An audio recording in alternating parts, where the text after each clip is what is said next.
देवी सरस्वती विद्या की देवी है और जो लोग विद्यावान होते हैं उन्हें अहंकार से बचना चाहिए, तभी वे माँ सरस्वती की कृपा प्राप्त कर सकते हैं। महाकवि कालिदास देवी सरस्वती के परम भक्त थे। महाकवि कालिदास को अपने ज्ञान का घमंड हो गया और खुद को सबसे विद्वान समझने लगे। एक दिन वे यात्रा कर रहे थे तो रास्ते में उन्हें प्यास लगी।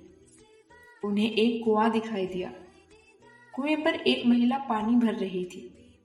कालिदास ने उस महिला से पीने के लिए पानी मांगा। महिला ने कहा कि पहले तो आप अपना परिचय दीजिए, उसके बाद मैं आपको पानी दूंगी। कालिदास ने अपने ज्ञान के घमंड में डूबे हुए थे। उन्होंने खुद नाम न बताते हुए कहा, मैं एक मेहमान हूँ।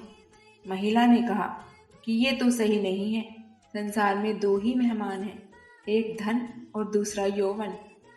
ज्ञान की ये बात सुनकर कालिदास हैरान हो गए। उन्होंने कहा कि मैं सहनशील हूँ। महिला बोली, ये भी सही उत्तर नहीं है। इस संसार में सिर्फ दो ही सहनशील हैं।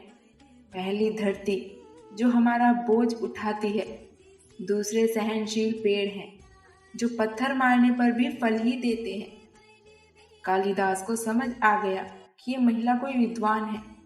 उन्होंने कहा कि मैं हठी हूँ। महिला बोली, आप फिर गलत बात कह रहे हैं। संसार में हठी भी दो ही हैं, नाखून और बाल। बार बार काटने पर भी फिर से बढ़ जाते हैं। ये बातें सुनकर कालिदास ने अपनी हार मान ली। उन्होंने कहा, मैं मूर्ख हूँ, मुझे क्षमा करें। महिला ने कहा कि तुम मूर्ख भी नहीं हो, क्योंकि मूर्ख भी दो ही हैं। एक राजा जो बिना योग्यता के भी सब पर राज करता है। दूसरे मूर्ख हैं दरबारी जो राजा को खुश करने के लिए गलत बात पर भी झूठी प्रशंसा करते हैं। इस बात के बाद कालिदास महिला के पैरों में गिर पड़े। तभी महिला ने कहा कि उठो पुत्र।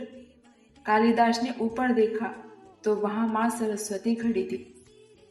देवी सरस्वती ने कालिदास को सीख दी कि तुम्हें अपने ज्ञान का घमंड हो गया था और मेरे भक्त को इस बुराई से बचना चाहिए, इसलिए मैं तुम्हारा घमंड तोड़ने आई थी।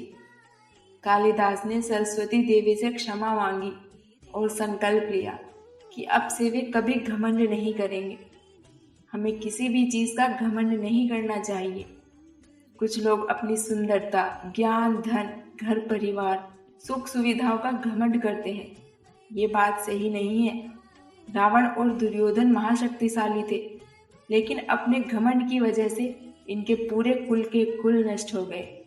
जीवन में सुख शांति पाना चाहते हैं तो किसी भी स्थिति में घमंड नहीं करना चाहिए। जय मां सरस्वती।